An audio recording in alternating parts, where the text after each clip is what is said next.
book is a little bit difficult to give a quick synopsis of because the content is expansive. I start in a pre-Adamic context and I go all the way to Armageddon, and I cover a lot of things in between. So, each different topic that I deal with in the book is a 3-hour discussion. So it's kind of difficult, as I said, to give a quick synopsis. But the book is called Birthright: The Coming Post-Human Apocalypse and the Usurpation of Adam's Dominion on Planet Earth. And so I begin by describing, theologically speaking, what it means to be a human being. What was the context in which mankind was created, and what does it mean to be human? We ask later on in the book, is our humanity worth preserving? So before we can get to the question, is our humanity worth preserving, we have to deal with the question, what does it mean to be a human being? What was the purpose of man and of mankind at large? And so that's where I begin. And this concept of the birthright I sort of play on the Jacob and Esau story with the birthright that Esau sold for a bowl of stew to Jacob.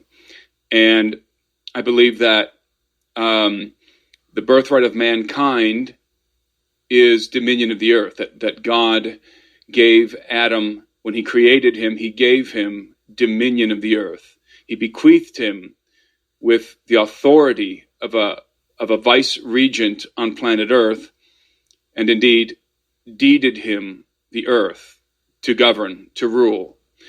And that governance is dependent on our being human. In other words, the birthright of mankind is directly associated with his genome, with the genome of Adam.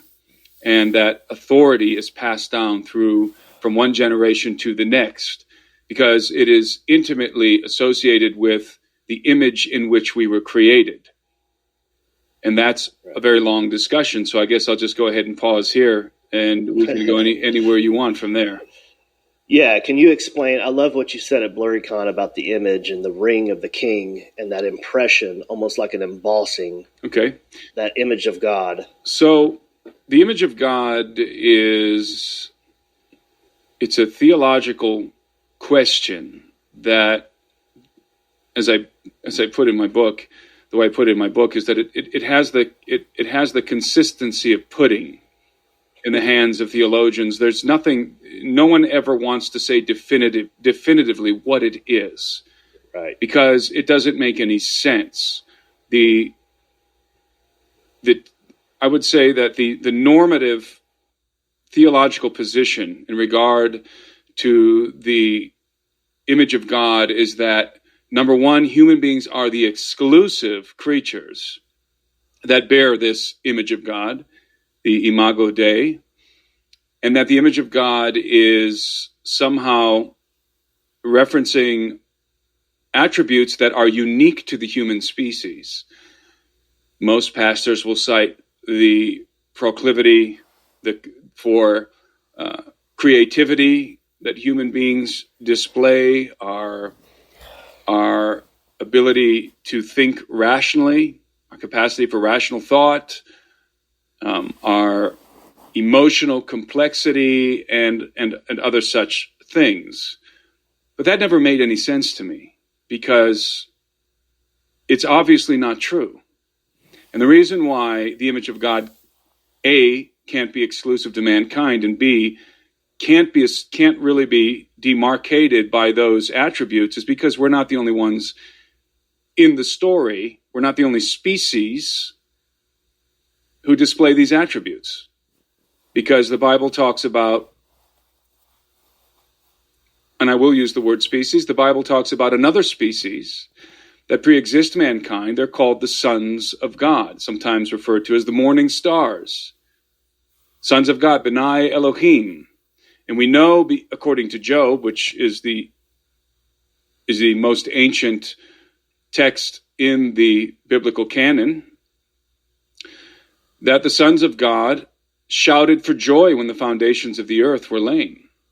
In other words, when the earth was created, the sons of God, whoever they are, these sentient beings, shouted for joy.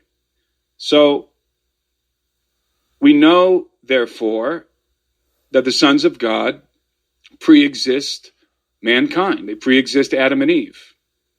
They pre-existed Adam and Eve. And so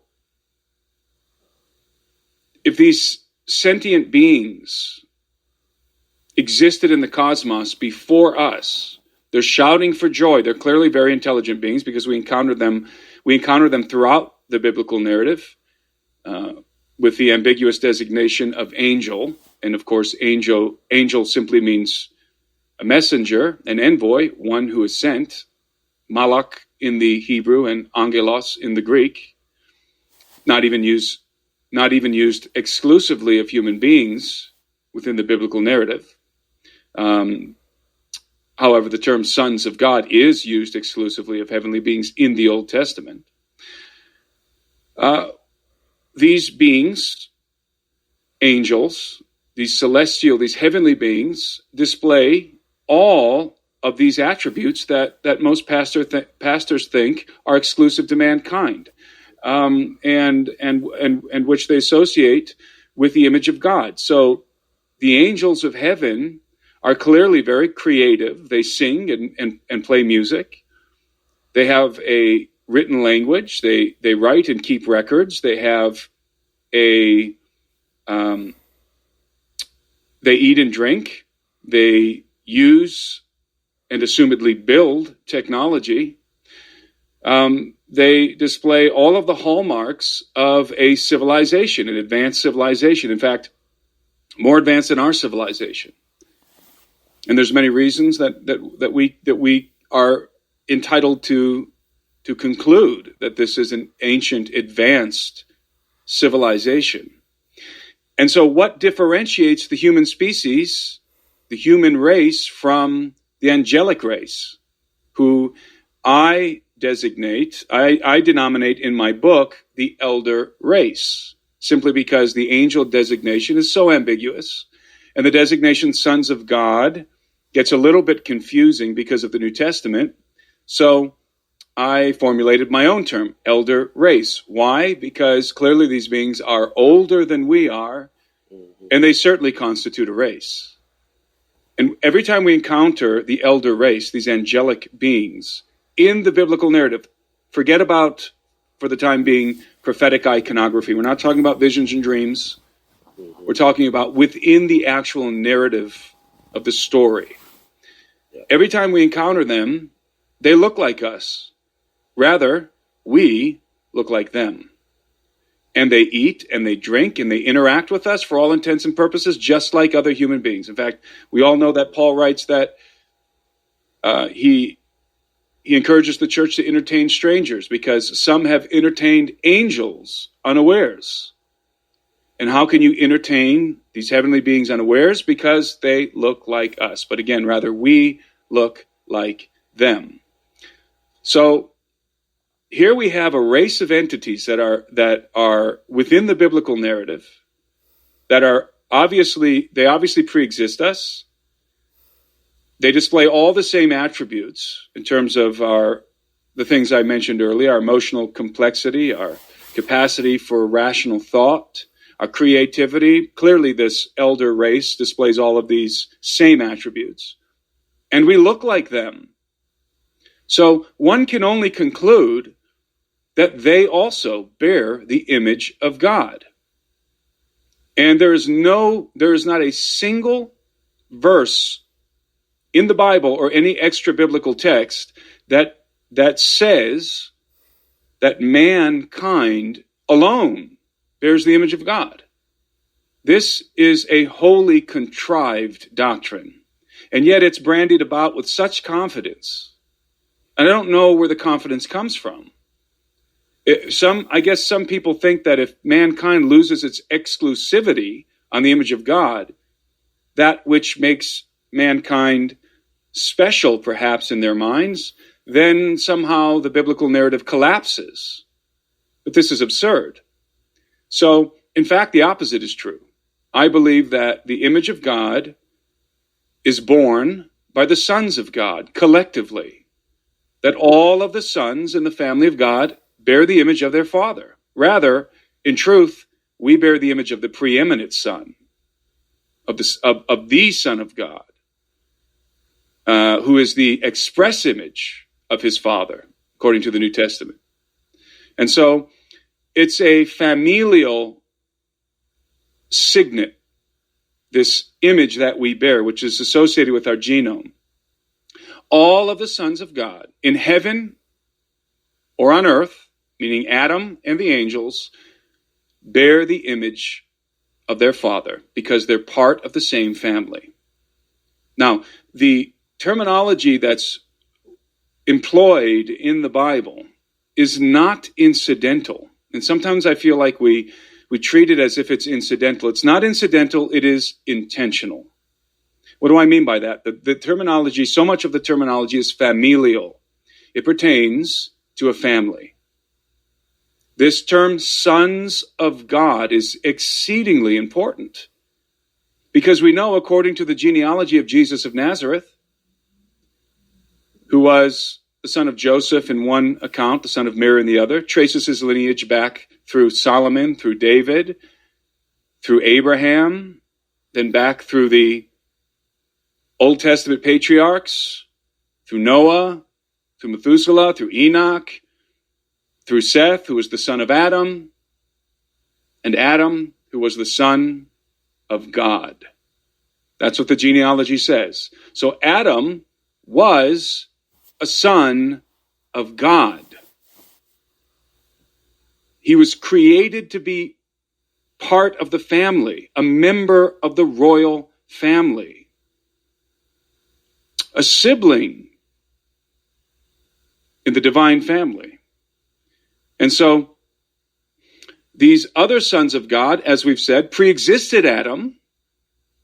Clearly, they shouted for joy when the earth was created. Therefore, they are his elder siblings in this family. Again, the terminology is not incidental. It's intentional. We need to embrace this terminology and understand what the gospel really is. It's about returning Adam and his offspring. It's about bringing them back into the family of God. And mankind has an older sibling, and that older sibling bears the image of God as well. And so this is intricately connected with the birthright of mankind, because the sons of God are created for two purposes. Number one, to fellowship with the Father. They're created to be members of the family and to have fellowship in the divine family, to interact with their Maker. And secondly, they're created to have authority. They're the royal sons. And so they're created to have authority. Mankind, Adam, was created to be the vice-regent of this realm we call Earth, which is not the only realm, by the way, according to the scriptures. There is a plurality of realms. Yeah. Now, that gets me in trouble because people say, oh, that's a plurality of realms doctrine, and the Jesuits, talk about plurality of realms. I don't care who talks or doesn't talk about plurality of realms, whether it be Jesuits or Mormons. It makes no difference to me. I'm only interested in the narrative. Come on. And so, according to the narrative, there is clearly a plurality of realms. How can I say that? Because let's recall one of the primary titles. Well, I shouldn't say one of the primary titles. Let's recall an interesting title that is used of the Son of God in the book of Daniel. Prince of Princes, referring to the Son of God. Think about that term, Prince of Princes. Let's fast forward to the book of Revelation. Let's recall another title ascribed to the Son of God, King of Kings and Lord of Lords. Now, when we find the juxtaposition of titles of regency like this, I think we can conclude that we're talking about two different realms. One in which there are kings and one in which there are lords. And so I believe that the kingdom of heaven is clearly comprised of many realms. It's more like an empire. And the king of heaven, the Son of God, is king and Lord over all. But there are princes in the kingdom of heaven, clearly. And what do princes do? They govern. In fact, what is a principality? A principality is a realm governed by a prince. Now, I know that the word principality in the medieval Catholic sense was used to indicate an entity, an archon, but nevertheless, a principality is not an entity. The word in English, at least, it is a realm governed by a prince. And there are certainly realms governed by princes in the kingdom of heaven. Otherwise, these titles have no meaning. And so Adam was created as a member, a sibling in the family of God, and he was given the vice regency of planet Earth as a son of God. And he was supposed to rule according to the precepts of the kingdom of heaven and the will of its king. By the way, the kingdom of heaven is not an airy-fairy, supernatural, metaphysical place. It has locality somewhere in our universe. Right, yeah. And there's reasons I say that. It has locality. And so Adam was supposed to govern in that manner, as I just described. But because he was divorced, sundered from the family of God, he now is to some extent on his own, governing a world in a fallen condition and making a mess of things. So the birthright of Adam is dominion of the earth. It is not merited, but inherited by his offspring. I'll say that again. The birthright of Adam, dominion of the earth, is not merited. That's clearly evident. In other words, it doesn't belong just to the righteous, but rather to the offspring of Adam for all time. Paul says that the gifts and the calling of God are irrevocable. And indeed, the birthright of Adam, dominion of the earth, was not revoked, even after the flood of Noah. Even though he lost dominion of the earth for a short period of time, not actually a short period of time, a significant period of time before the flood, Adam lost the birthright. That's called the Genesis 6 affair. And it was usurped by hybrids who were human enough to appropriate the birthright of Adam and seize dominion. They happened to be giants, and so the seizing of man's dominion was facilitated by their enormous size and also superior intelligence, I think we can surmise, because they were the offspring of the angels, of the other sons of God, the watchers, and human women. And so they would have inherited some of those extraordinary capabilities, not just brute strength, because they were giants, but also an intellectual capacity likely much greater than that of mankind. Although mankind at that time was much more physically robust and intellectually, let's say, powerful, capable than we are today, because they were closer to the source. They were closer to Adam, and they didn't have as much genetic degeneration as we do today. So to recap all of that, mankind was created to be a member of the family. There are elder siblings in this family that pre-exist us. We were created in the image of God, which we share with the siblings in the royal family.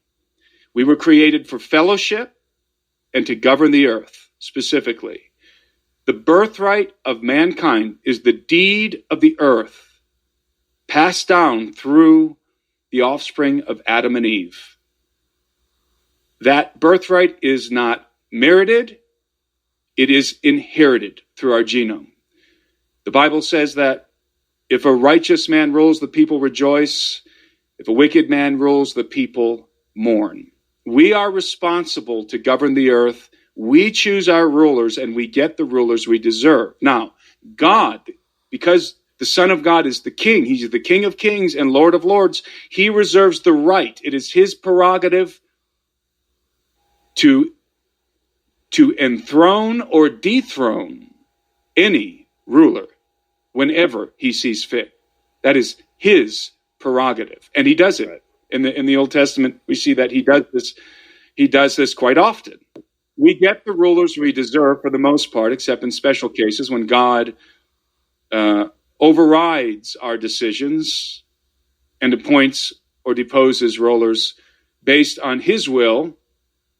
But this authority of the earth, it's the authority of mankind, the birthright, dominion of the earth, in my estimation, is essential for the unfolding of events at the end of the age, to understand the unfolding of events at the end of the age. And I will pause now.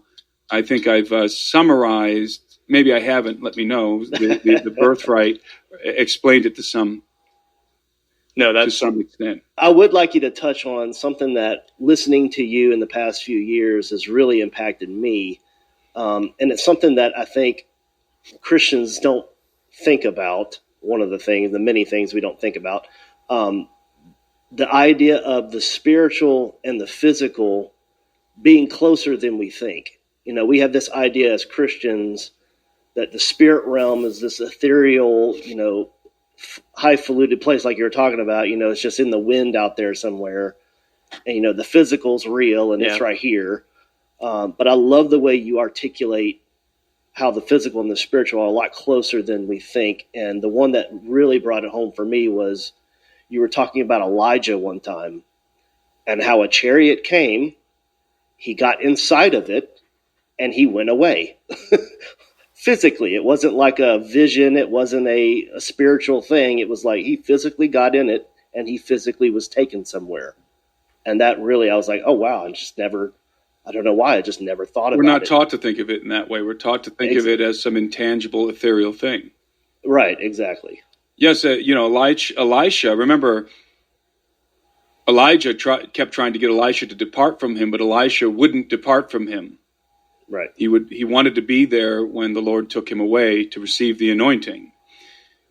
And there came a moment in time when Elisha was with Elijah, when he saw this craft descend to pick Elisha up and to pick Elijah up. And Elisha cried out, my father, the chariots of Israel and its horsemen.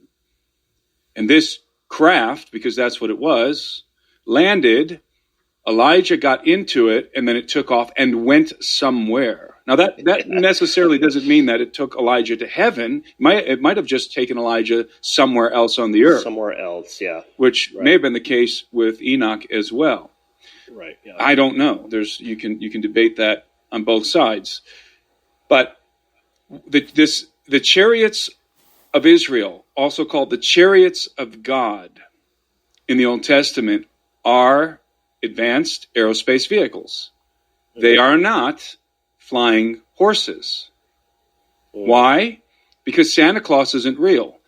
We know that there's no such thing as Santa Claus. For one of the reasons is because reindeer don't fly. Right. Sleds don't fly.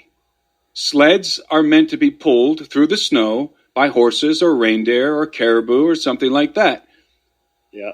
So we know as adults that it's silly to think that reindeer fly. So why do we think that horses fly? Horses don't fly. They're not created to fly. Birds are created to fly. Birds have wings. Horses don't. Chariots are not created to fly. Chariots have wheels and are pulled by horses. So why do we think that whatever that thing was that picked Elijah up was a chariot with wheels and horses? A logical thinker would simply reject that notion and understand that what's being described is the closest approximation based on the context of the ancient Near East. So what's being described is in the context of the most advanced form of conveyance that was known at that time, which was a chariot. They had, these ancient people, they had no other way to explain a flying vehicle without wheels and being pulled by horses. They had no other words for this. Now, as the late Michael Heiser used to point out, he would be on the other side of this argument. He would argue that in fact they were describing what they saw, but I think clearly they were not. And Heiser would say that, well, they did have words for shiny and metal and so forth. Yeah, but shiny and metal's one thing. But if you've got this object that's flying, you have to describe it in a way that conveys a vehicle of conveyance. Not just shiny. There was a shiny thing floating or something. No. In their minds, there had to be some sort of animals pulling this thing through the sky. Mm-hmm. Because that's the only conceptualization they could have possibly had. Right. Because they make sense of it in their own minds. These were Iron Age people. Right, yeah. And so how can a craft move? How can a vehicle move through the sky, let alone on the ground, without some sort of beast of burden pulling it? It's impossible to the ancient mind. That can't happen. That's impossible. So they're describing these vehicles, and it's not, Elijah isn't the only example. They're describing these chariots of Israel in the best way they know how. Chariots of fire. And so I don't think that there's any reason whatsoever for modern rational thinkers to look back at that story or any of these examples in the Old Testament and conclude that angels were flying around the sky in chariots with horses, just like Santa Claus with a sleigh and reindeer. It's the same logic. Right, yeah. And I reject both of those propositions equally.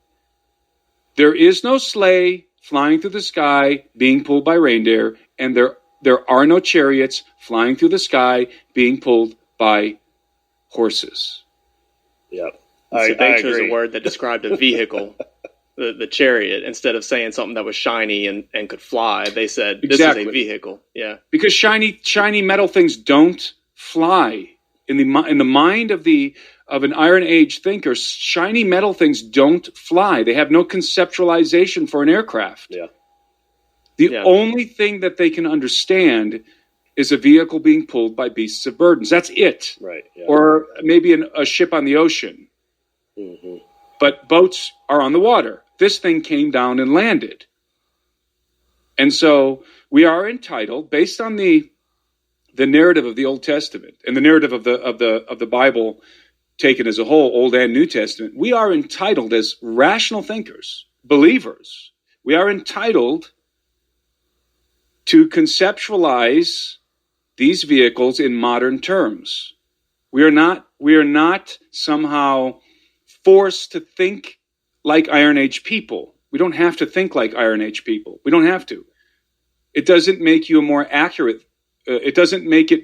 It doesn't help. There's no advantage in thinking like an Iron Age person when reading the scriptures, unless you're trying to understand the cultural context in which things are occurring. And that is very useful. That is very advantageous.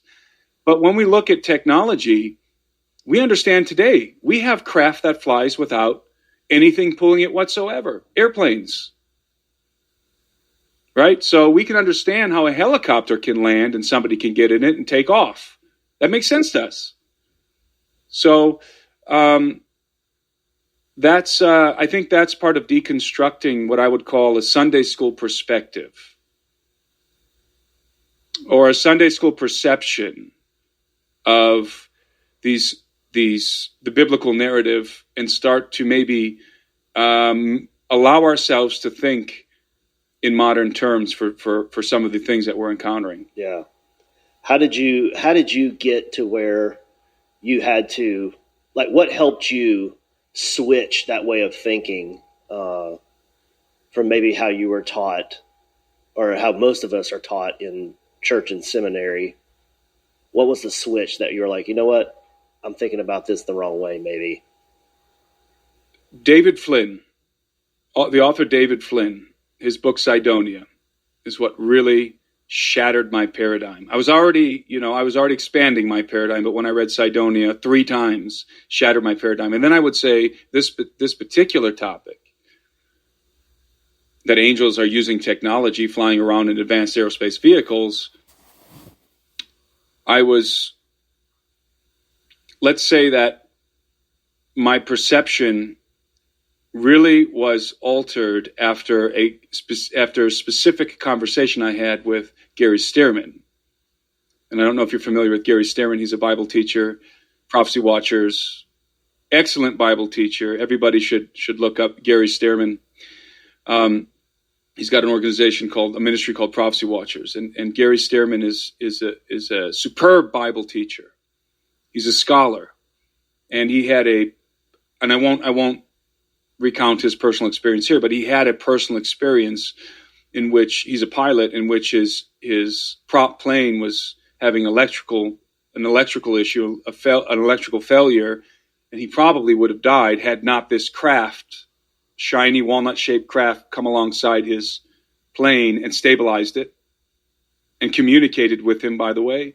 And Gary walked away with the distinct impression that these were angels. And when he said that, it was like a Rubik's cube, like the last piece was clicked into place in my head that lined up all these colors. And I realized, wait a minute, of course angels are going to be using advanced aerospace vehicles. What do we expect them to be using? Horses? They're not, what do we expect them to be using as vehicles of conveyance? And clearly they used vehicles of conveyance. In other words, they use what we might describe as aircraft. This is evident in the biblical narrative. People say, no, they just appear and disappear. There is no proof whatsoever, no indication that angels just pop in and out of existence like I Dream of Jeannie, just instantly transport themselves from one place to another. In fact, quite the opposite. Remember that when Daniel was praying, God dispatched, was it Michael? No, Gabriel, to go and speak to Daniel, but Gabriel was hindered. So he's traversing time and space to get to Daniel. It's not just I Dream of Jeannie, cross your arms and blink your eyes and boom, he's there. No, he had to traverse. There was a distance that had to be traversed for Gabriel to get, and it was Gabriel, correct? To get from where he was dispatched to where Daniel was. So he had to traverse the distance. And in this journey, he was hindered. Blockaded. Because otherwise he could have just popped into the room. Otherwise he could have just popped into the room like a genie. But Tim, angels have wings and they fly wherever they want. I was going to mention that too. I think most people would just imagine angels have wings and they just glide in. There are no good scholars that would ever affirm the notion that angels have wings. Angels do not have wings ever within the biblical narrative. They only have wings in the context of prophetic iconography. Visions and dreams. And that is what it is. It's visions and dreams. Now, people forget that, let's use Daniel as an example, or Isaiah or one of the Old Testament prophets, that these prophets were not transported to heaven. Rather, they had open visions or they went into trances. Okay, so what's happening? Perceptual. Their perception is being hijacked in order to display information to them, convey a message. So we know that this is the case because one of the prophets, I forget which one, talks about how he was writing by the bank of the river, or he was resting by the bank of the river. I can't remember exactly what he was doing. And then suddenly he had a vision or a trance came on him. John on the island of Patmos said that he was in the Spirit on the Lord's day when, boom, all these divisions and the Son of Man appeared before him. And so it's in this trance state, in this a perception. And I don't want to use this term I'm not using it as a pejorative, as a negative term. The perception is being hijacked. Your perception is being hijacked. And if somebody walked up to one of these prophets, even John on Patmos, they probably would just see John standing there or sitting there, staring at the cave wall or wherever he was, or out over the ocean, or Daniel or Isaiah, just sitting there in a trance state, as this person is having this perceptual experience, almost like a virtual reality scenario playing out. Because what's happening is their consciousness, there's information being downloaded into their consciousness in the form of a vision or dream. Dreams also, by the way. So God is communicating to them by manipulating their perception. That's what dreams are too, when God communicates to us. And so what these individuals are seeing is the information necessary to deliver a package, to deliver information, which is encrypted, by the way. So when we encounter angels, or anything for that matter, within the context of prophetic iconography, a trance, a vision, a dream, we should not interpret those things literally, because those are perceptual artifacts. Yes, designed by God, being delivered by the will of God, communicating to this person, to the prophet, but not literal. And so this is where people get carried away, because they forget that these are subjective, perceptual experiences. Now, that doesn't mean that they're not true. They're clearly true. I mean, the future is predicted with 100% accuracy within these perceptual experiences by these prophets, precisely because it is a message from God, right? Which the predictive nature of prophecy is the signature of the maker. Only God can predict the future. He alone is outside of space and time. And so he sees the whole thing as, he sees the beginning from the end and the end from the beginning. God has that perspective, but because he's outside of creation, but we don't have that perspective because we are within creation. So if God is going to deliver a message to mankind and seal the message, sign it himself, his signature is that he can predict the future. And only he can predict the future with 100% accuracy. That's why in the Old Testament, if a prophet prophesied something that was false, he was in big trouble. Yeah. Because God gets it right 100% of the time. Again, it's his signature. Yeah. The devil doesn't predict the future. Evil spirits don't depict the future. They can guess at the future. They can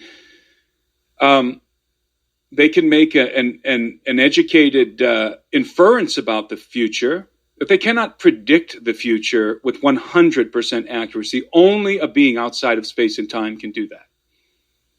And so that information communicated to mankind through prophets is perceptual. Yeah. And so should not be interpreted literally. Rather, the information, the message needs to be interpreted. And we all know that this is true. I always like to refer to Nebuchadnezzar's dream. He had several dreams, and he summoned Daniel to come interpret it because his what would we call them? Mystics. His magicians. His magicians couldn't interpret his dream, so he summons Daniel from jail, from prison. And Daniel, through the Spirit of God and the wisdom of God, is able to interpret these dreams. And he didn't. And obviously, Nebuchadnezzar's dreams weren't literal; they were encoded with information, and that information had to be unpacked. And it required the Spirit of God operating in Daniel to be able to accurately unpack that information, which was, by the way, practical, functional information, which saved, and the same with Joseph, by the way, which saved. Actually, I conflated those two stories. Joseph was the one who was in prison. Daniel, Nebuchadnezzar, Joseph, and Pharaoh, which saved in both cases, well, and specifically in the case of Joseph, saved the people from famine, the Egyptians from famine, and other nations as well. Literally saved their lives by interpreting the dream, and Daniel, interpreting Nebuchadnezzar's dream, predicted the future with extreme accuracy regarding the empires that would arise. Of course, I'm referring to the Nebuchadnezzar's dream of the statue that was cast in different metals, which predicted in a remarkable way, predicted the empires that were going to arise in the wake of his empire. Yeah. And Daniel was promoted very quickly after that. That's right, yeah. And I don't remember the context of Daniel interpreting that dream. I know that Joseph was in prison. Yeah. I don't remember if that was true of Daniel as well. But certainly both Joseph and Daniel were able to interpret the dreams because the dreams were not literal. Yeah. That's the point I'm trying to make here. The Right. dreams were not literal. And so prophecy and dreams and communications from God have to be unpacked. Right. It's like a zipped folder, right? When you download a large file off the internet, many times that file is zipped. The information is compressed within the folder. And so you got the zipped folder on your desktop, and no one says, "Oh, that's it. That's the information. I got it." No, we all understand that the information is contained within the folder. The folder has to be unzipped, uncompressed, in order to extract the details of the data inside the folder. And so if we interpret visions and dreams and prophetic words, prophetic experiences in the Bible, literally, it's like looking at a zipped folder and thinking that we have the interpretation. Yeah, which is different, you're saying, than like narrative parts of the Bible, like when Abraham saw the three men approaching, they existed in the physical world. It's a totally different situation. Yeah.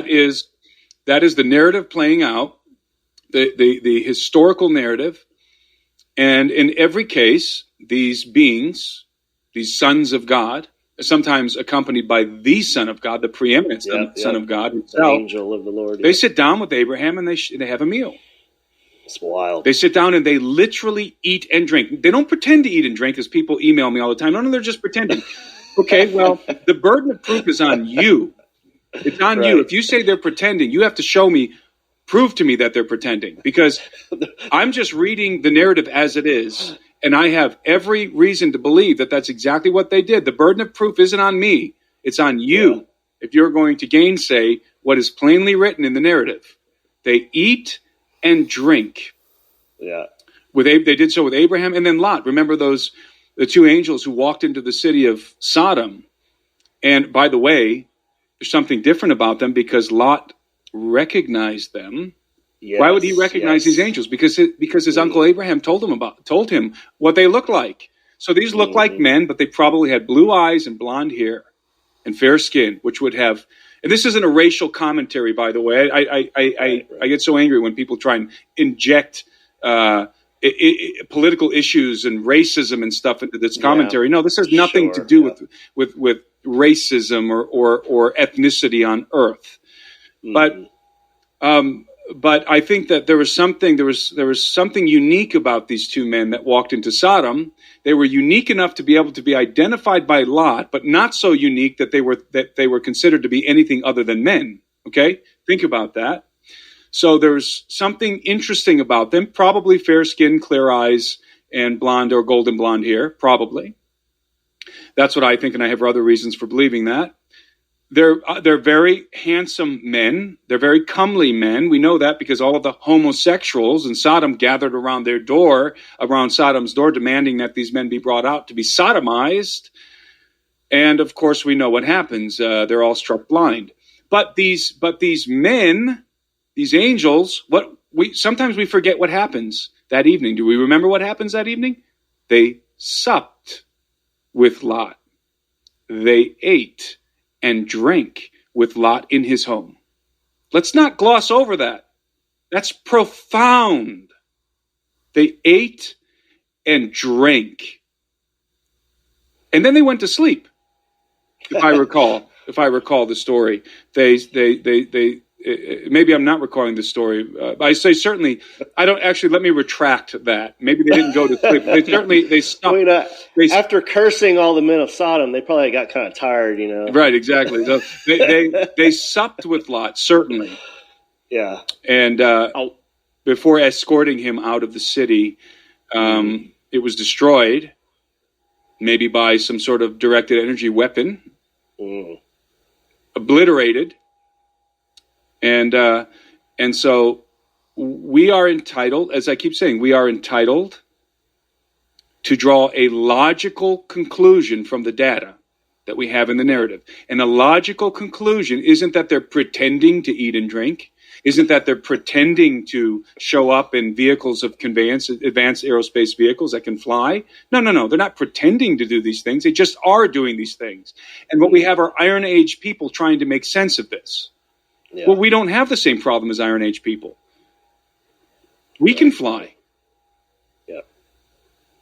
And we know it's because we have the agency of technology. Right. So do they. I'm sure you've heard the theory of albinism, from the book of Noah, the fragments of the book of Noah and the book of Enoch, speaking about Noah and his appearance, and maybe that being a reference to some sort of albinism. And maybe the angels looked like they maybe had albinism, because they looked, people with extreme albinism, it's like, whoa, that's a stark image right there. White hair, white skin. Some even have red eyes, and wow, it's wild. People tell me, because there is in the book of Noah a fragment from the book of Noah, which is actually included in most copies of the book of Enoch, in which Noah's father, Methuselah, was and mother were quite shocked when Noah was born. And what did they say of him? He has fair skin, clear eyes, or whatever it was. Yeah. He looks like a son of God, one of the sons of God. So crazy. Okay? So I'm not shooting in the dark. I'm glad you brought that up. I'm not shooting in the dark here. And people will write to me and say, well, it just sounds like Noah had, what did you say?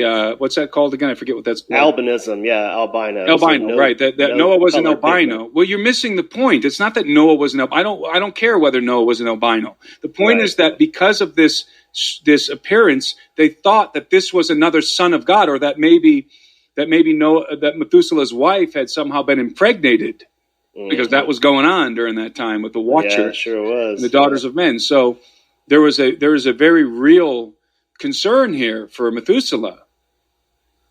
Wait a minute. I think I'm getting this wrong as well. Who was it? Was it Methuselah or Lamech? You're good. You're a busy man. Lamech ran out of the house and went to Methuselah. He's like, "Holy crap!" So it was both. Guess what? That's right. It was both of them. That's right. Yeah, they were conversing together. Yeah. So it was Lamech was the father of Noah. Methuselah was his grandfather. Good job. So so all of this sort of gets scrambled in my brain sometimes. It's a lot. Yeah. But you're right. So there was this. Because this was the righteous line of Seth. They're not involved in the miscegenation of the Watchers with human women, of these sons of God who were taking human women and taking them as wives and copulating with them, and the women were conceiving and giving birth to giants. So this wasn't the miscegenation of the Watchers. And so that's why, this was the context. This was going on, and that's why there would have been such a concern when Noah popped out. Looking like one of the sons of God. Like, wait a minute, So, yeah, definitely. That's a good point. I'm glad you brought that up. Yeah. Since we made it back around to Genesis 6 now, I had a thought when, or Book of Enoch technically, but when you were talking about the birthright earlier, I wanted to ask, with the sons of God, do you think, I guess it's kind of a two-part question. First is, were they working for or in sync with the serpent from Genesis 3? Do you think they were allies or separate parties? And then I guess the second thing would be, you mentioned in the birthright that, Earth was the realm of Adam and his descendants. Mm-hmm. Did the Watchers think they were going to come down and just take over? Or do you think they had that knowledge and knew they had to have these hybrid children to take over? Lamech was Noah's father, by the way. And I believe, and I postulate in the book, I hypothesize in the book, that although we're not told directly, that the dragon, who is, by the way, the dragon, in the biblical narrative, the dragon is the chief of sinners in the cosmos. He is the Judas of the morning stars, of the sons of God. So we know that chief of sinners among men is Judas, because he betrayed the Son of God. Well, guess what? Somebody else betrayed the Son of God. A member of the elder race betrayed the Son of God. In fact, in my book, I show how Judas's interactions with Jesus were sort of a veiled reference to the dragon's interaction with the Son of God previous to mankind being created, in my opinion. Right. Yeah. Because betrayal has a name among men, Judas Iscariot. Betrayal has a name among angels. But you know what? We don't know what that name is, because Satan, this entity we call Satan, because the Ha-Satan, the Satan, is actually, it's actually a plural term. You can have multiple Satans, you can have multiple devils, but there's this one particular character who is referenced, I think, most accurately as the dragon, who John says is that serpent of old who was with Eve in the Garden of Eden, the beguiler of Eve. That character is most reviled, and he is such a despicable character that he's never actually named. He is like Voldemort from Harry Potter, he who should not be named. You know who. Yep. Yeah. And he's such a despicable character that he's not given the honor of a name in the scriptures. He's just referred to as the dragon, the serpent, the Satan, the devil. And so this character, I believe, was on the scene, obviously. I think, by the way, that this is the same, that this entity in the Garden of Eve wasn't a serpent, obviously. It was a person. It was a member of the elder race. It was the chief betrayer, the chief rebel, this character who the Bible calls the dragon. That's who I believe was in the garden with Eve. And I do believe that he had a hand in the Genesis 6 affair, although he didn't get his hands directly sullied, like the watchers who descended to the earth. And I think I lost track of your question. Is this the question that you were asking? What was his involvement? Yeah. I was saying, this guy, is he coordinating or working with the watchers in the Genesis 6 story? Or do you think that this is a separate party, that they've got their own agenda? Well, I think they have their own agenda, but I think they're being influenced, perhaps even tempted by him. But he keeps his hands clean because he's not implicated in the judgment. Yeah. That comes down on the watchers. Whereas he is directly implicated in the judgment of Eve and of the serpent. So he probably could have beguiled these sons of God Sure. to go rogue, much like he did with Eve and Adam. They would have known exactly who he is. Right. And I believe that, and I think it's probably evident that this character, the dragon, because Lucifer is a misnomer, by the way, but we don't have to get into that. Right. But this character of the dragon was the chief among the morning stars.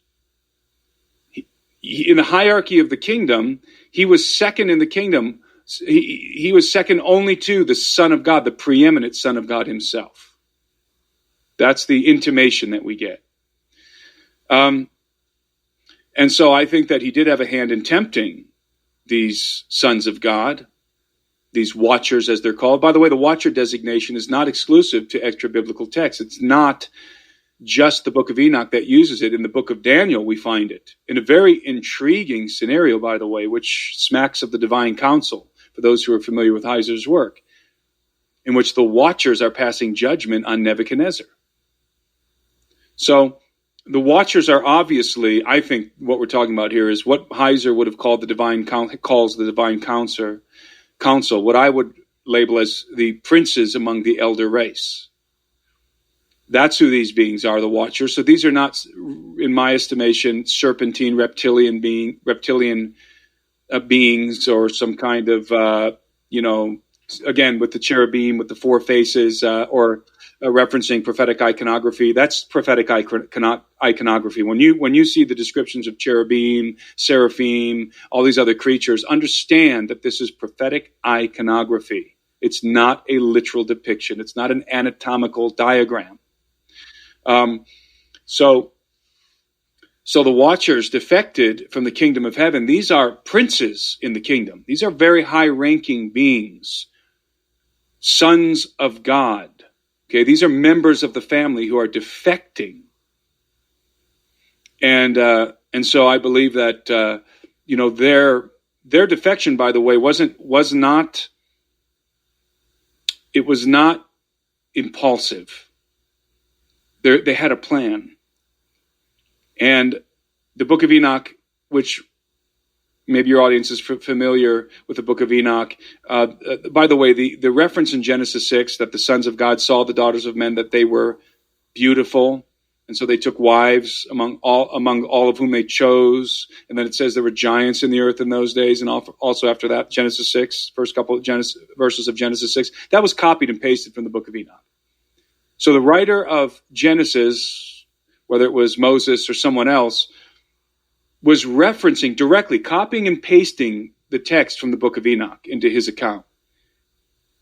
And it required no further explanation. Why did it require no further explanation? Because it was already well known in the ancient Hebrew cosmology. Everybody knew the story of Enoch. That's crystal You even clear. see that in the New Testament as well. Oh, The yeah. New Testament writers also quote directly verbatim from Enoch. Exactly. It's And very prevalent. that's right. And Enoch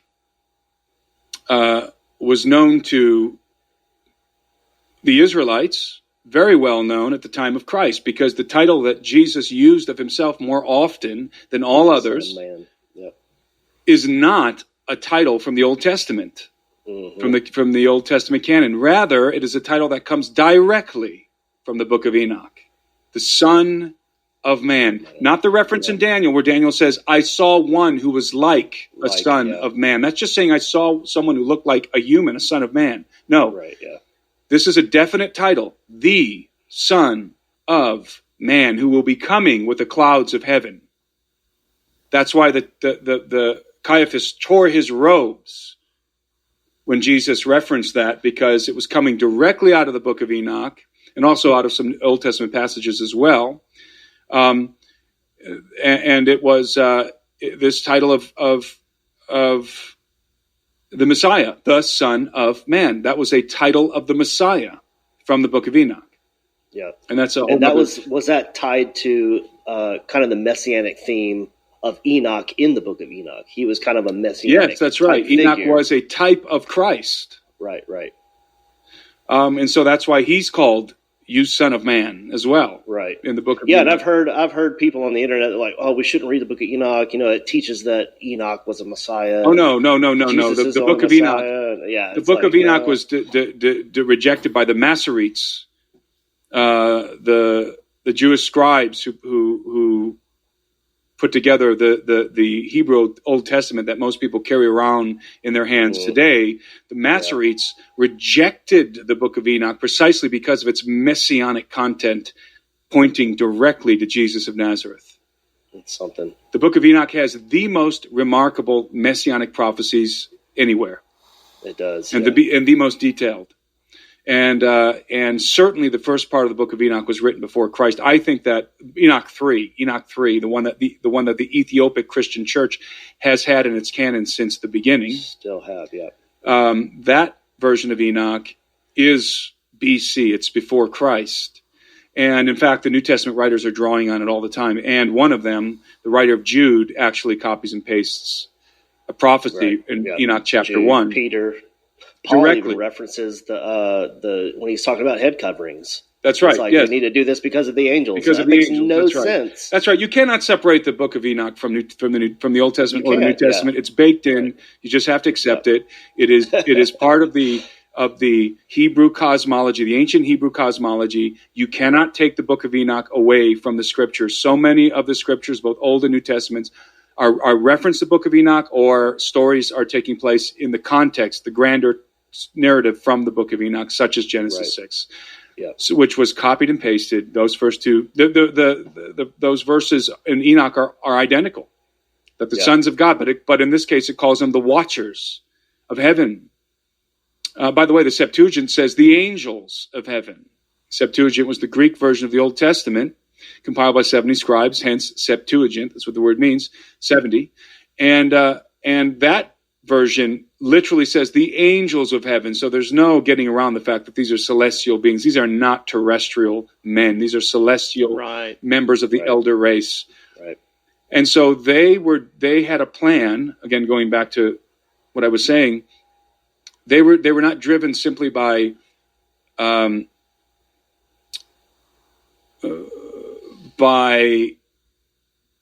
some sort of haphazard impulse to do what they did. They had a very specific plan in mind. And I was struggling to say that because they were driven by a sexual impulse. That was part of the equation, because the first thing it says in the book of Enoch is that the watchers, they looked down at the daughters of Adam, the daughters of men, and they lusted after them. They lusted. So yes, part of this equation is the fact that they lusted after human women. Okay, well, full stop. Because what does that mean, that these heavenly beings, who I would say are high-ranking members of the elder race, what are the implications that they're lusting after human women? You got a real problem if you're a theologian here and you think that angels are just spiritual beings. You got a real problem here.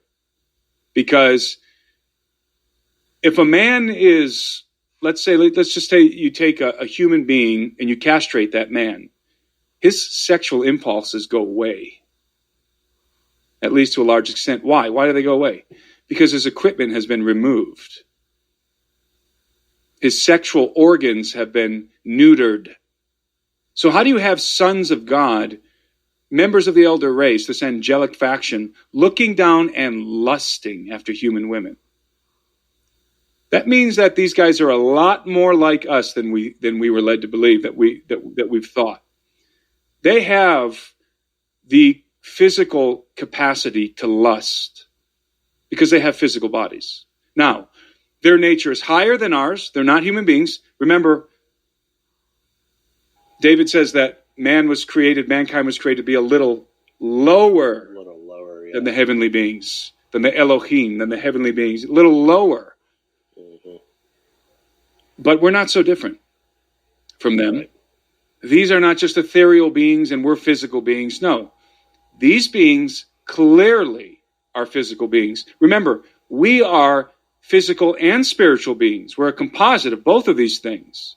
And I don't have a spiritual Tim and a physical Tim. There isn't soul Tim and spirit Tim and flesh Tim. There's just Tim. That's it. It's one package.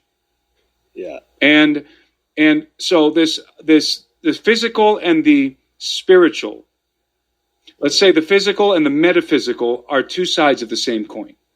They're integrated, and they're supposed to be integrated. And for people who doubt this, they think that, well, when we die, we're going to be like the angels. We're going to be spiritual beings. No, we're not. We're going to be bodily resurrected.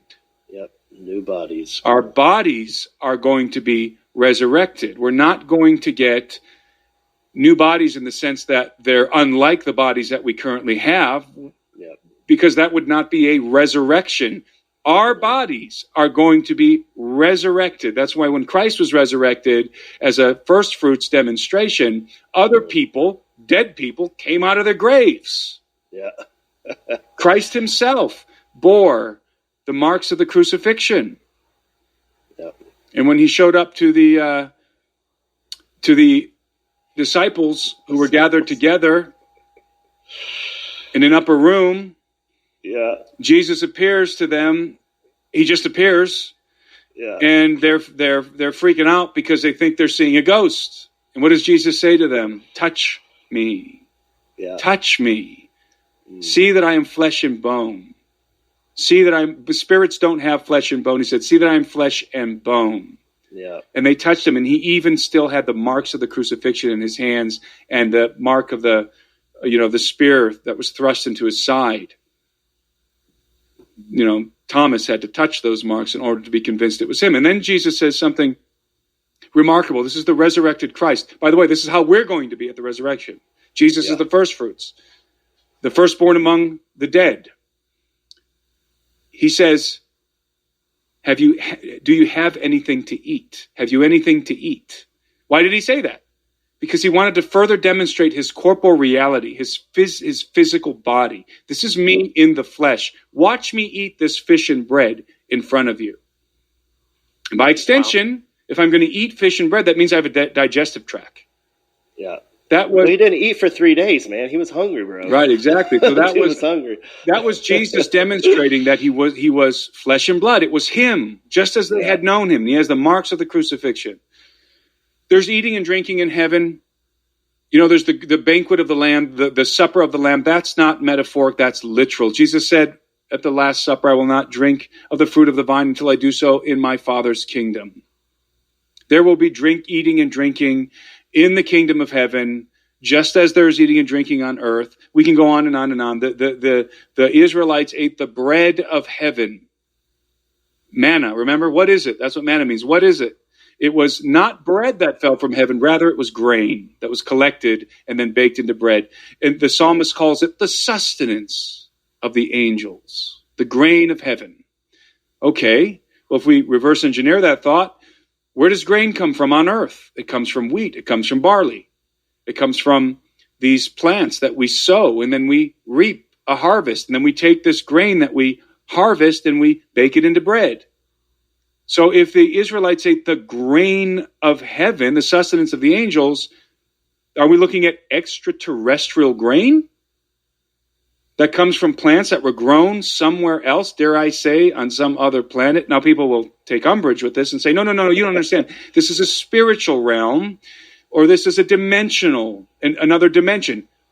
Well, that makes no difference to me. I've never seen a spiritual realm. I don't know what another dimension looks like. All I can tell you is that it's not here. Yeah.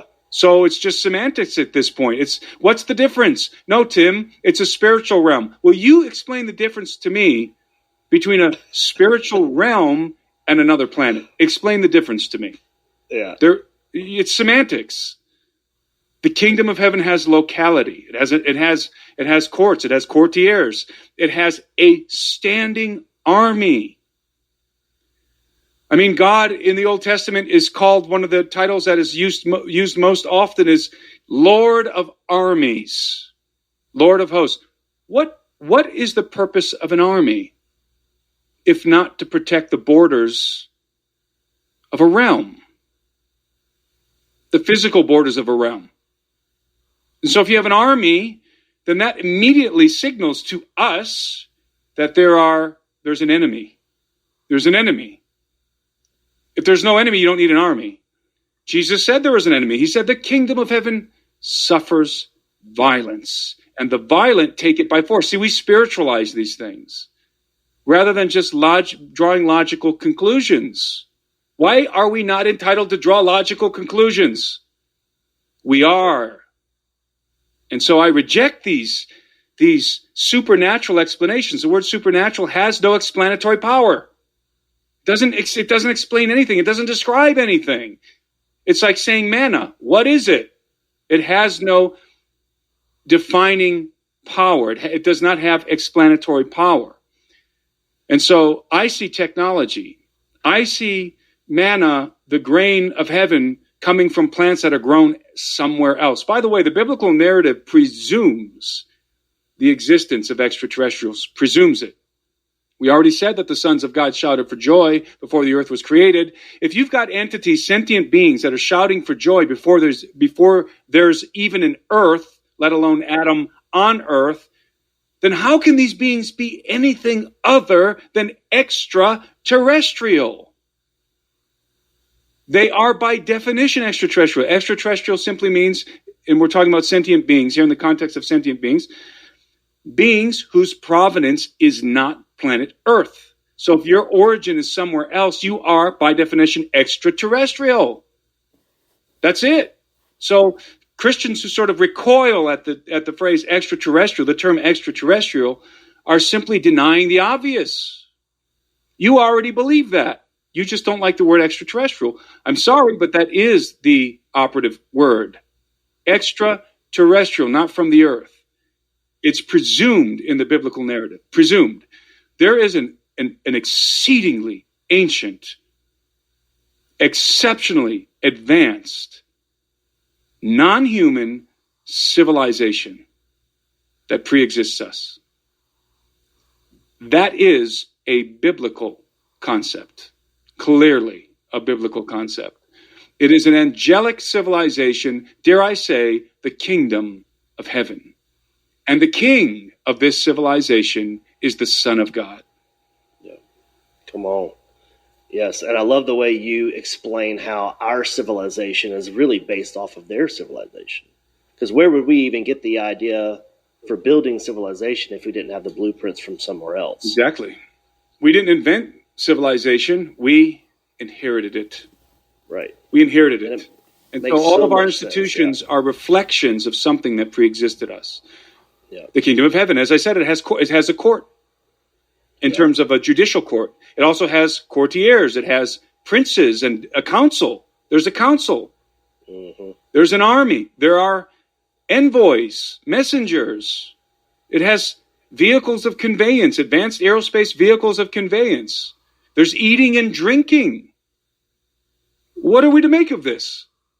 Exactly what we're familiar with. It's a kingdom. And all of these institutions that we have, our judicial system, our armies, all of these things that we have in our societies, were not invented by us. It was delivered to us. We were supposed to govern according to the kingdom of heaven, model the kingdom of heaven on earth, expand Eden, if you will, the governance of Eden. And Eden is simply symbolic of the Father's house. What happens when I talk to people, because this is what happened to me, is suddenly the biblical narrative becomes very, very, very close to us. You can touch it. It's a tangible thing now. I can touch it. I can hold it in my hands now. It's near to me. It's not this metaphysical mystery that I can't understand. No, quite the opposite. It's much more comprehensible. It's tactile. We can interact with it.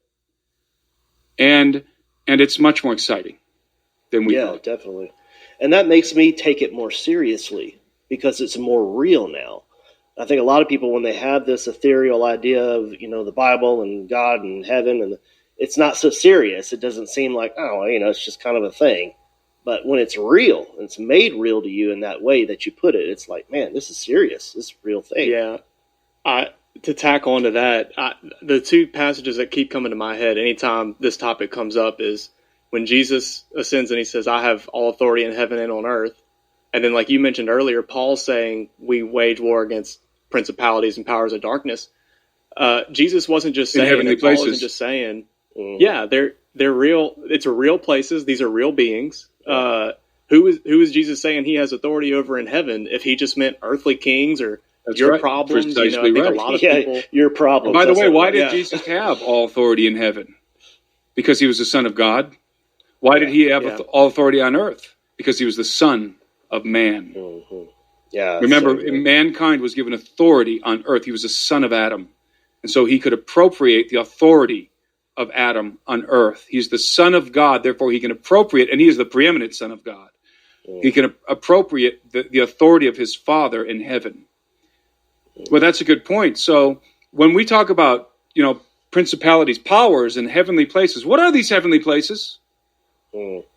Is it the stratosphere? What is it? Is it like the clouds? What are these heavenly places? People, again, will say, they'll go right to the metaphysical. Oh, it's a spiritual thing. It's a spiritual realm. Do they eat and drink in that realm? By the way, why do angels have weapons? Yeah. They have lightsabers. Exactly, right, exactly. Why do angels have weapons? So none of the data conforms to this ethereal perspective. None of the data conforms to it. We've just invented it. We've literally just invented it. So what is a heavenly place? Might it be somewhere outside of Earth's atmosphere?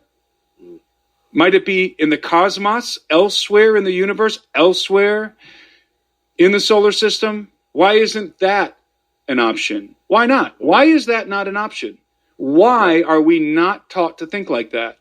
Is there something about the existence of our solar system and other planets that is anti-biblical? And now, the flat earthers will chime in and say yes, but the flat earthers are wrong. The earth is not flat. So that's irrelevant. So when we say heavenly places, what are we talking about?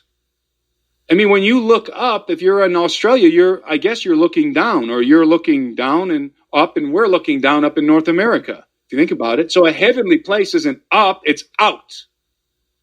A heavenly place is out. Extraterrestrial, a realm that's not on Earth, but has locality in the universe. Realms in the plural, realms. And so, that blows people's minds, and they're thinking, now hold on a minute, how does that equate with what? With what? With the narrative of Scripture? Easy. There's nothing here. We're not transgressing the narrative. We haven't changed anything. We literally have changed nothing. By putting all of this into tangible terms, we have changed nothing.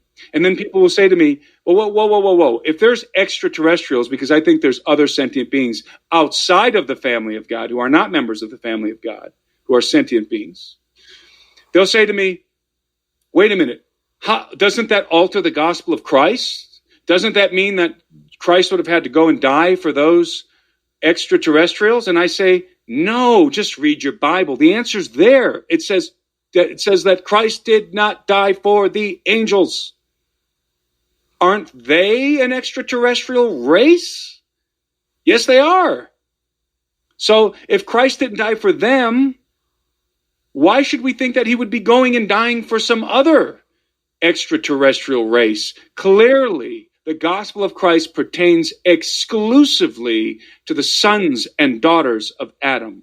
Jesus became a man to redeem mankind. That's it. There is no theological transgression here in this point of view. It doesn't exist. It's imagined. It's just imagined. There's no reason for Christians to recoil at these ideas. None whatsoever. None. It doesn't change the narrative of Scripture. It doesn't change the doctrine of Scripture.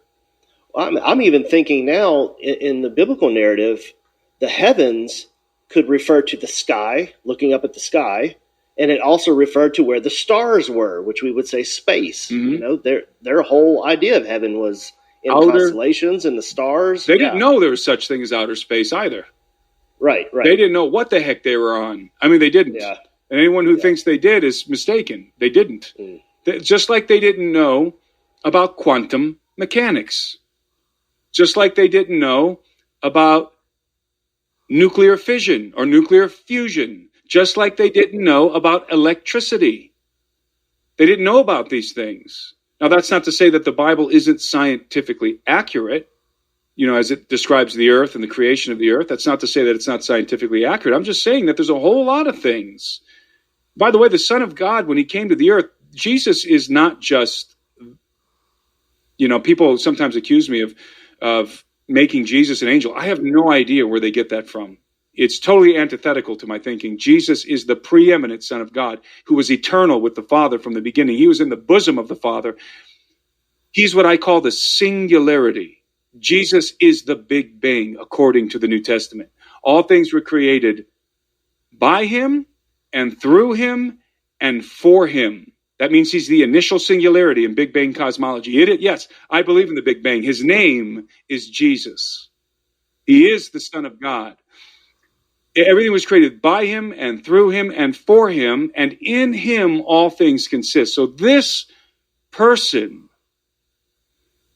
walked among us 2,000 years ago. He wore sandals on his feet and walked on terrestrial soil in Galilee, in Judea. The creator of the universe walked among mankind. He was born into the human race, and he walked among men, and he didn't tell us about quantum mechanics. He didn't tell us about electricity. He didn't tell us about the germ theory of disease. He didn't tell us about internal combustion. He didn't tell us about any of these useful things to mankind. Rather, he told us about his Father, about the kingdom of heaven, and about what his mission was, covertly told us in the beginning. In fact, he spoke to us in parables, like we were little children. And his disciples said, when he would speak to them plainly, "Finally, you're speaking plainly to us in a way we can understand." So Jesus, the Son of God, the singularity himself, didn't feel it necessary to tell us about, these sciences that we figured out later on. So people should not be offended or surprised that the Bible doesn't address a lot of these things. The Bible never talks about the internet. The Bible never talks about motor vehicles or airplanes. And this should not surprise us, because the message of the gospel, the message of the Bible, the primary theological message of the Bible is the revelation of Jesus Christ, is the Son of God. That's when Jesus was walking on the road to Emmaus after the resurrection with those two gentlemen, and he was confounding their perception so that they couldn't recognize him, by the way. It wasn't that he looked different. It was that he was not allowing them to recognize him. And they're going through the scriptures, and he's expounding the scriptures. And these men are astounded. And what did Jesus tell them? All of these speak of me.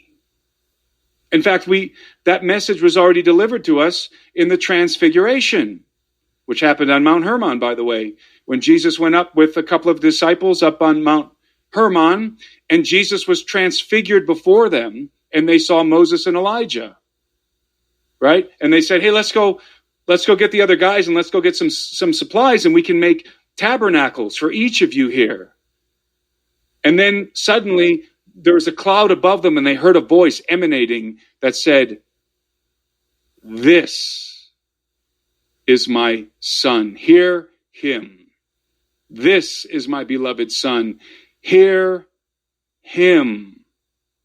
And when the vision passed, there was no more Moses and Elijah. It was just Jesus standing there before them. What was the message there? What was the message? Moses represents the law, and Elijah represents the prophets. That is the Tanakh. That is the Old Testament. And the Father is saying, this is who all of that was about, right here in front of you. Don't worry about Moses and Elijah. Hear him. This is who those things were written about, just like Jesus said. So, I don't know why I got on that tangent, but that's good. No, that's good, and it makes it applicable to us too, because I mean that's what the gospel's all about. Why do we even bother studying and speculating on any of this stuff? It's because we're trying to know Jesus better. I love how you got that in there. Yeah, and it's you know my perspective, my let's put it this way, my focus isn't on extraterrestrials or angels or giants or any of that. My focus is on the gospel of Christ. Even when I talk about extraterrestrials and when I talk about transhumanism, the post-human apocalypse, the through narrative in my book, Birthright, too, is the gospel of Jesus Christ. That's the through narrative.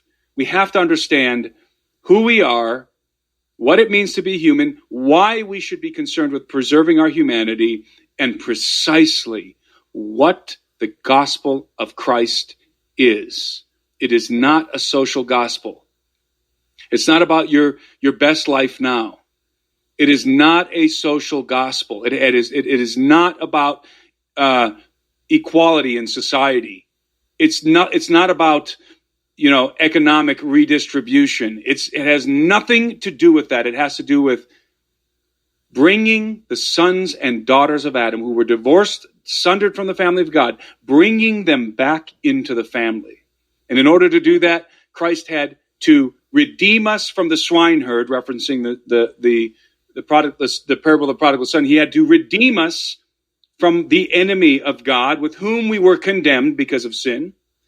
He had to bring reconciliation with the Father, because we are in a condition of enmity with God. The New Testament writers say we are at enmity with God. So we had to be reconciled through the cross, which means brought back into fellowship with God, brought back into friendship through the cross of Christ. The New Testament says that the cross of Christ brings reconciliation.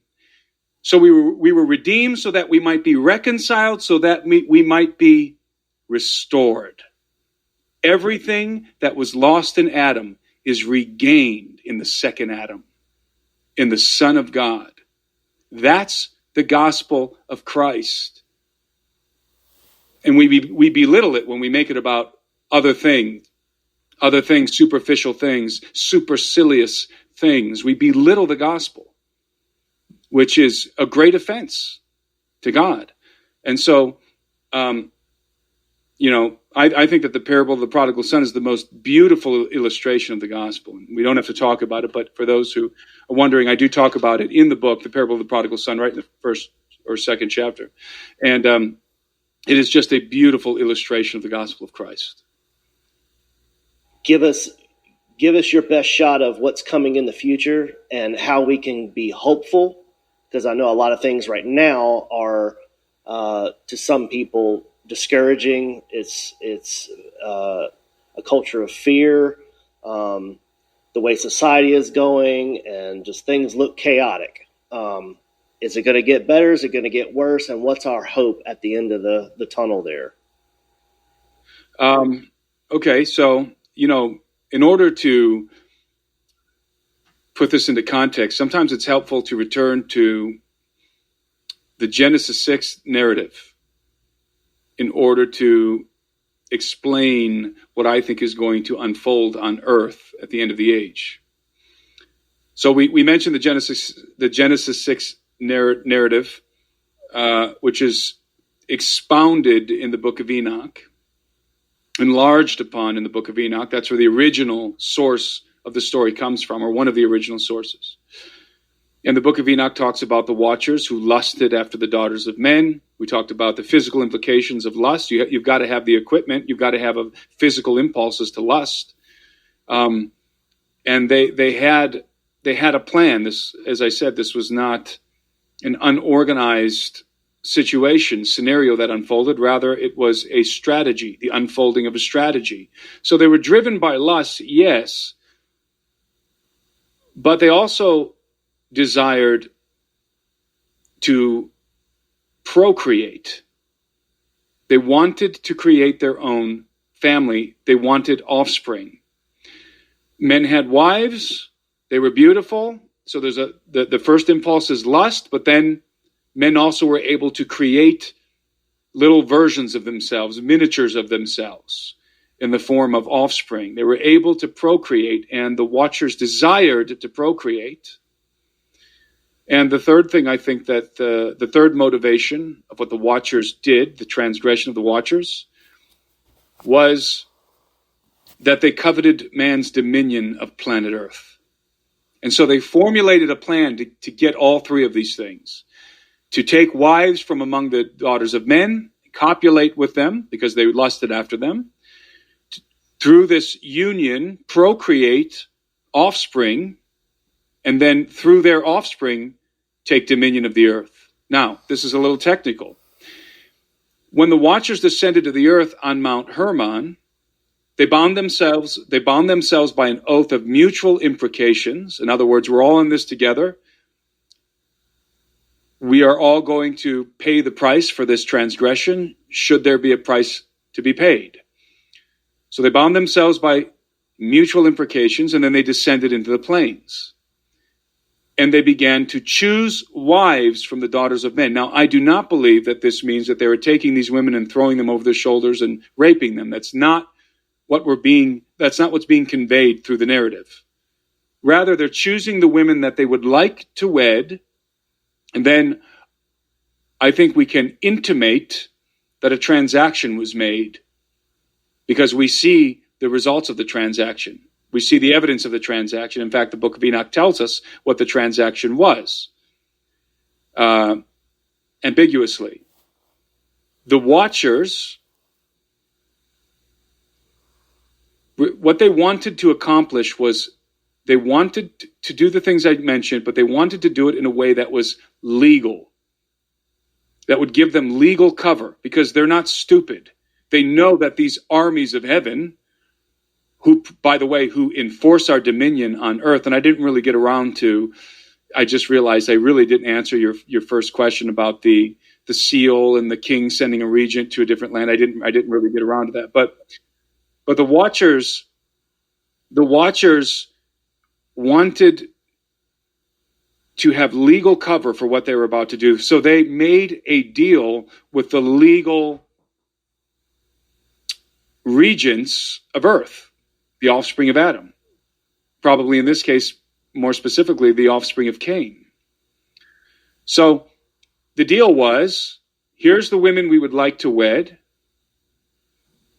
Their fathers will give them their hands in marriage. The fathers will give us, speaking from the perspective of the Watchers, the fathers will give us their daughters' hands in marriage. Remember, that was a patriarchal society. The daughters didn't choose who they wanted to marry. The fathers chose who those daughters would marry. And there was a what do you call it? A dowry. A dowry associated with marriages. There's always a transaction associated with marriages. So in this case, the Watchers, these extraterrestrial interlopers who did not have authority on earth, are interacting with the ones who did have authority on earth, the sons of Adam.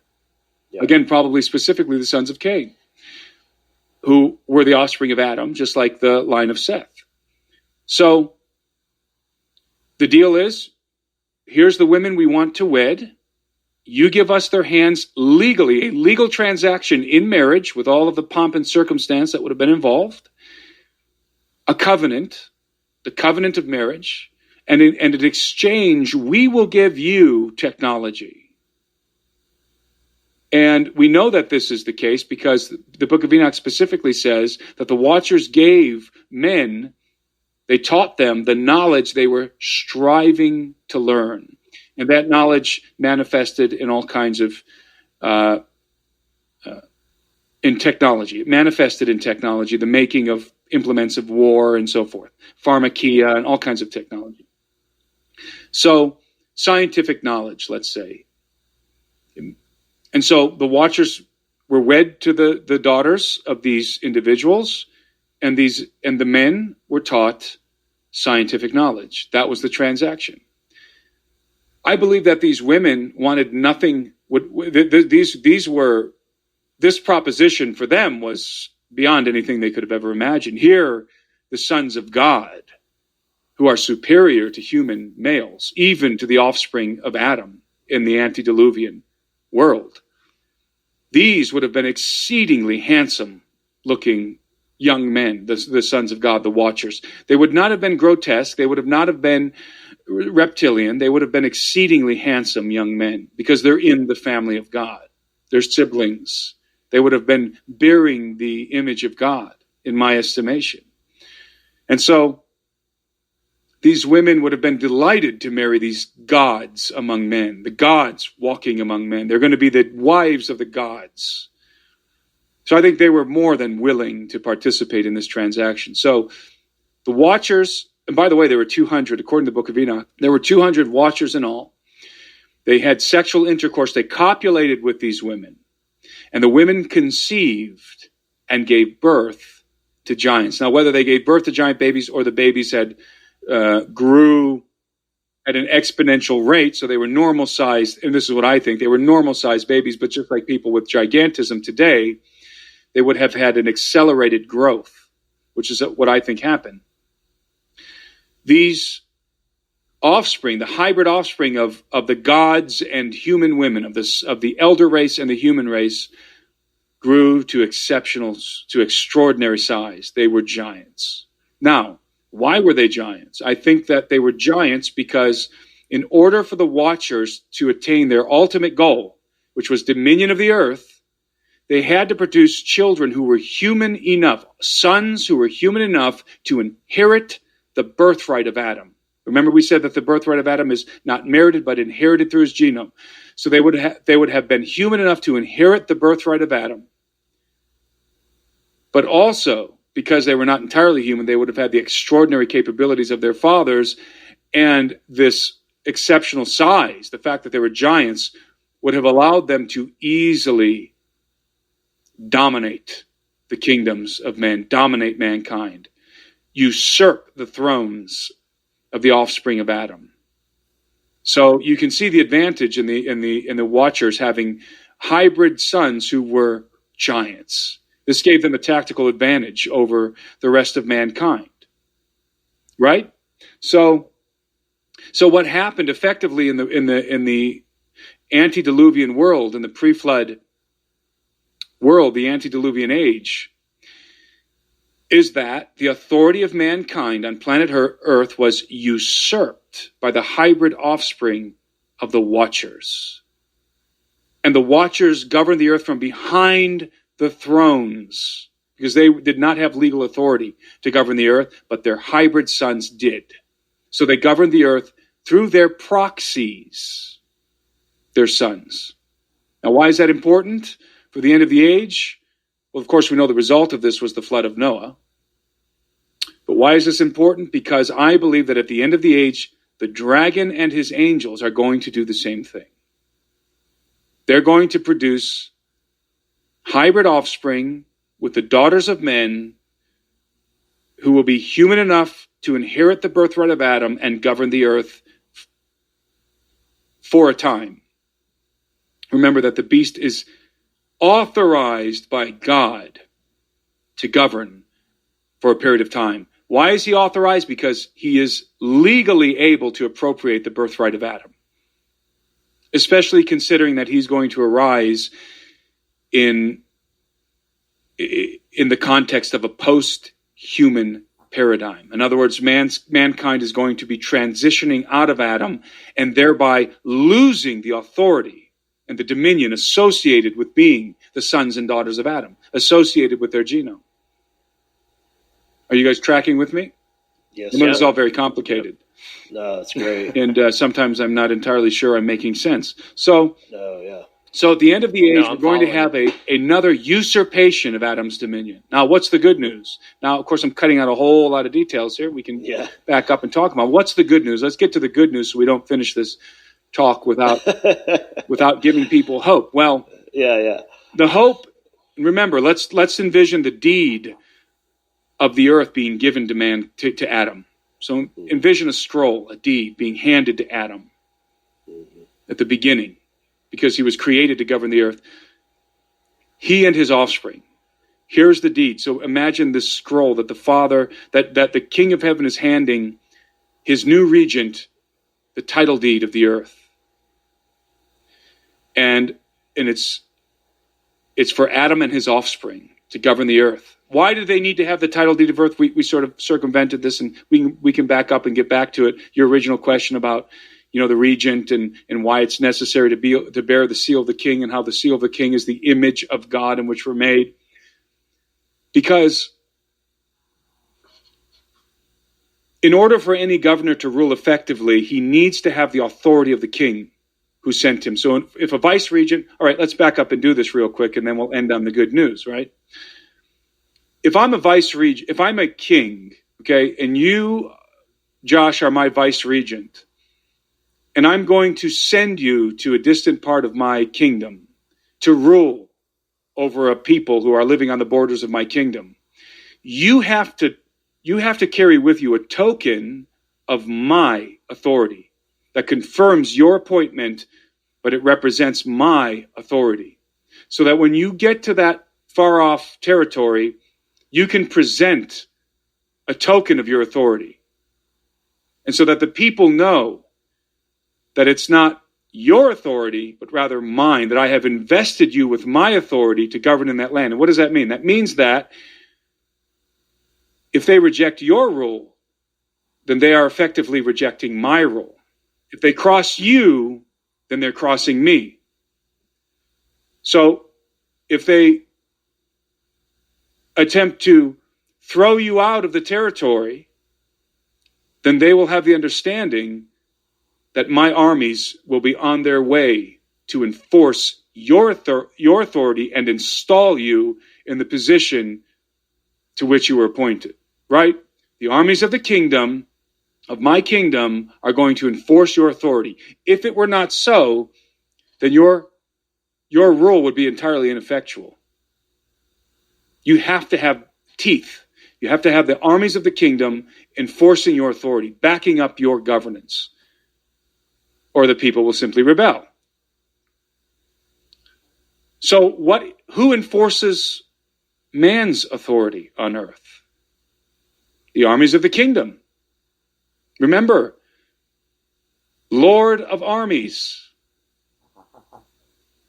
His armies enforce our authority. So the kingdom of heaven enforces the authority of mankind. Why does this doesn't make any sense, by the way, if there aren't other powers, if there aren't other entities that could vie for dominion of the earth. Simply push us aside and come and take it by force. So the kingdom of heaven, and we're talking about kinetically, not spiritually, kinetically enforces our authority. In other words, they do it by force of arms. Mm-hmm. They enforce the authority of mankind on planet Earth, whether we realize it or not. Mm-hmm. It's their job. And they will do so as long as there are the sons and daughters of Adam around to enforce their authority. Yeah. So when I say we're moving into a post-human paradigm, I'm talking about a paradigm where there will not be many sons and daughters of Adam left on planet Earth. Mankind will have collectively transitioned into a post-human, a non-human condition, and thereby lost the birthright of Adam in the process. And I reference this as selling our birthright for a bowl of stew, because we're going to be, and we are being enticed into a post-human condition. Even now, we're being enticed to direct our evolution to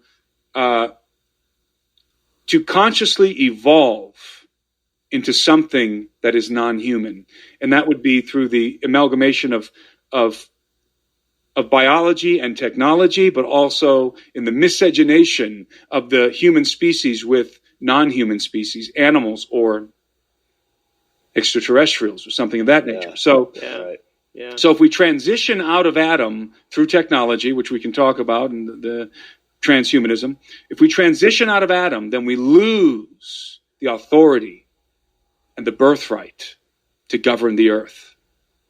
That's a key component in what's unfolding at the end of the age. So let's fast forward to the good news in case we don't get to it. I hate when we don't get to the good news in these interviews, because I don't like to leave people in a despairing state of mind. Yeah, because you're describing a scary place right now. We're describing a post-human Earth in the future, a post-human planet Earth that's being governed by the hybrid offspring of the dragon and his angels, and who are preparing to make war with God at Armageddon, with the Son of God. That's what we're talking about. And who have ostracized and then persecuted and are now trying to absolutely and finally eliminate not only Christians, but all homegrown human beings in order to fully retain this dominion of the earth. Legally, by the way, remember, he's authorized to rule the beast because he does it legally. Yeah. Just like the Watchers did with their offspring in Genesis 6. So let's fast forward to the end of this scene. And we encounter John, who has a vision. And in this vision, he's in heaven. And he sees the Father sitting on the throne. And there's a scroll in the right hand of the Father. There's a scroll. Okay? What is that scroll? I submit to you, it is the deed of the earth, the birthright of Adam, in the right hand of the Father. And the angel proclaims in a loud voice, "Who is worthy to take the scroll and open its seals and break its seals?" Who is worthy? The angel proclaims. And you can imagine in John's vision, the angel is looking around. Who can take this scroll from the hand of the Father and break its seals? And it says that no one in heaven or on earth was found worthy to take the scroll and break its seals. In other words, open the scroll. Nobody was found worthy. And then there's this intriguing scene that I could never understand as a youth. John begins to weep bitterly over this scroll. And I could never understand, why is John weeping over this scroll? He's not just emotionally distraught. He is weeping bitterly. Imagine him standing there crying like a baby over this scroll that's in the right hand of the Father. Why? What is eliciting this extreme emotion? Because that scroll represents the deed of the earth. And there are no more human beings left on earth to appropriate the birthright of Adam and take dominion of the earth from the beast and the hybrid kings. But here's the good news. Even if there are no more human beings left on planet Earth, there is still a Son of Man seated at the right hand of the Father. There is still a son of Adam. Come on. And he is a son of Adam. Yeah. And what happens? That's what John sees is, well, let me back up. So John is weeping bitterly over the scroll. And then the angel says to him, John, don't worry. He said that and I forget, I'm trying to remember the exact phrase, and I should know it by now. He says that the Lamb of God, the Lion of Judah, has prevailed. He is worthy to take the scroll and break its seals. He said to John, do not weep. The Lion of the tribe of Judah has prevailed. He is worthy to take the scrolls and break its seals. He is the root and the offspring of Jesse. That means he pre-existed Jesse, the father of David, but he also came through the family line and was born a descendant of David. He has the authority not only of his father David, but of Adam to govern the earth. And when John looked up, he saw at the right hand of the Father a lamb, as if it had been slain. And he took the scroll from the Father's hand, and he began to break open the seals. And every time he broke a seal, it was judgment, calamity on the empire of the beast. What is Jesus doing? He is appropriating the birthright of Adam as a son of Adam, and he is worthy to open that scroll. And he's breaking the seals, and he is bringing calamity on the empire of the beast. And what happens at the end of the story? Not the very end, but near the end of the story. The beast and his, I believe, inhuman armies, with all the technology that's available at this time, which artificial intelligence, all kinds of advanced aerospace vehicles, everything, Neuralinks, everything that's available to the beast and his armies, and the apostate sons of God, who are also in play here. They're gathered together not to do battle with Israel, because that's not what ultimately happens. They do battle with the Son of God, the King of Kings and the Lord of Lords, who is returning to the earth with the armies of heaven in train to do battle with the Antichrist, with the beast, and vanquish him and regain dominion of the earth for us, the offspring of Adam. Jesus is, as my good friend, the late Russ Dizdar used to say, the hero of humanity. He is the hero of humanity. He rescues mankind. He vanquishes the beast, and he restores dominion of the earth to the sons and daughters of Adam, of whom he is preeminent. That is the end of this scenario. So it's not doom and gloom, it's victory. It's the Son of God vanquishing his enemies and establishing his kingdom and ruling and reigning as the second Adam. See, the first Adam screwed it up, but the second Adam is going to do what the first Adam could not and should have done, but could not. He's going to rule the earth in perfect submission to the will of his Father. He is going to govern as a perfect Son. And those who believe in him will rule and reign with him. So that's the end of the story. And what the dragon is going to attempt to do is usurp dominion of the earth. That's why we're being beguiled into posthumanism. That's why. Because we're being enticed to sell our birthright, just like Esau, for a bowl of stew. And we're being enticed with the very same lie that he used to entice Eve. You shall be like the gods. Well, it's not you shall be like God. It's you shall be like the gods. Who are the gods? Those heavenly beings that mankind was created to be just a little bit lower than them. The elder race, the gods. You shall be like the gods. And indeed,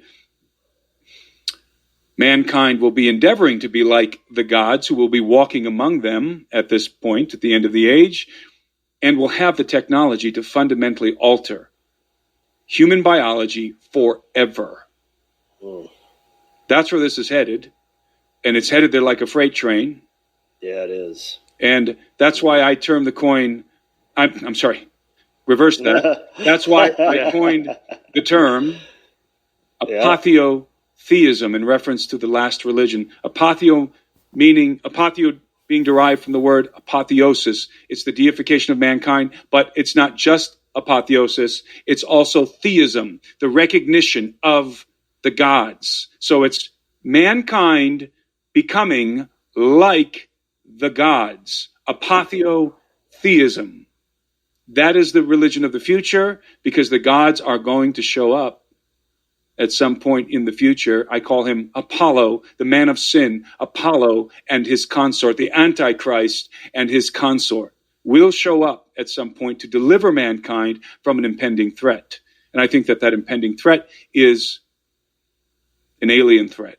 And that can be a conversation for another day. Alien threat / perhaps an impending natural disaster. So this is the scenario that's unfolding at the end of the age. And people can say, you're crazy. Okay, I'm crazy.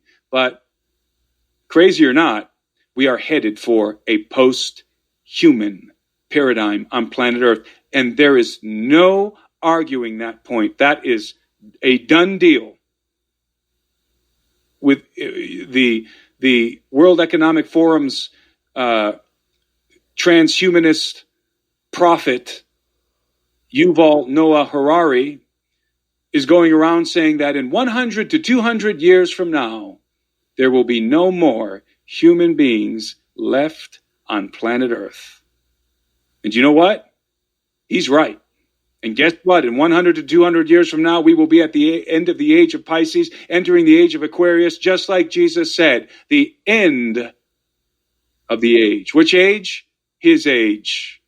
What was his symbol? A fish. What is the symbol of Pisces? A fish. We are in the age of Christ, and at the end of this age, that is when these things will be consummated, but a little bit shorter than the very end of the age, because Jesus says, unless those days were shortened, there would be no flesh alive, or alternatively, no flesh would be saved, or alternatively, no flesh would be able to be saved. Because what is the one condition, the one stipulation for salvation through the cross of Christ? There's only one stipulation. You can be the greatest murderer that the earth has ever seen, rapist, pedophile. You can be Adolf Hitler times 100 and still repent and turn your life and repent and receive salvation through the cross of Christ. But there's one stipulation. You must be human. You must be a son or daughter of Adam, because the Son of God became a man to redeem mankind. That's why he's called our kinsman redeemer. And so if you forfeit your humanity, if you transition, that's what the word transhumanism means, by the way. It's a transitional term. If you transition from human to post-human, not only do you forfeit your birthright, the birthright of Adam, dominion of the earth, you also forfeit your candidacy for salvation in the cross of Christ. It is calamitous, beyond description, beyond expression. It is calamitous for human beings, and this may sound like science fiction today, but call me back in 20 years. It is calamitous for mankind to transition out of Adam and into a post-human condition. Nothing could be worse for planet Earth and the inhabitants thereof. Nothing. Because when we lose our birthright, somebody else is going to gain it. The hybrid offspring of the dragon. Genesis 6, 2.0. Just as we're becoming non-human, they're becoming human enough to appropriate the birthright of Adam and legally usurp dominion of mankind on planet Earth. That's why the subtitle of my book is The Coming Post-Human Apocalypse and the Usurpation, which means the hijacking of Adam's birthright. What's the rest of it? And the usurpation of Adam's dominion on planet Earth. So that's the scenario I see playing out. Now, I could be wrong in some of the details, and maybe I'm completely wrong, but that is how it is going to unfold as I see it. And I think I make a very strong case in my book, which has many footnotes and biblical references to back up the things that I'm saying. And I haven't gone through those references because I'm just trying to tell you the story within this short period of time. Yeah, that's why the audience needs to go and buy your book and buy 5 copies of them and distribute them amongst their family and friends, right? And also, Tim, if you're charismatic, this would be the time that you would take up an offering. I have no desire to take up an offering. I'm doing fine. I love it. But it's not that far-fetched. And it's an easy connection to the Mark of the Beast idea. Everybody's been saying for the last 60 years it was a microchip. It's an easy connection to technology. So that's probably a good place to stop. I mean, I can come back on at a later date and we can talk about transhumanism and aliens and, the details of what all of this is going to look like. But I think we put a nice bow on it. Yes, you did. Yeah. Perfect. And we love that. We haven't even aliens isn't even in the scope of what we've discussed on this podcast yet, so that day's coming. We've hinted at it, but we'll definitely reach out to you for that topic. Yeah. Man. No, we would definitely. Well, it's a good thing we didn't talk about it then, but you do encounter that scenario in my book, and it is, it's going to be surprisingly relevant. It is surprisingly relevant, whether people know it or not. But anyway, hopefully I've been able to articulate, a synopsis of my book and of how I see things playing out. And it was a pleasure to do so on your program.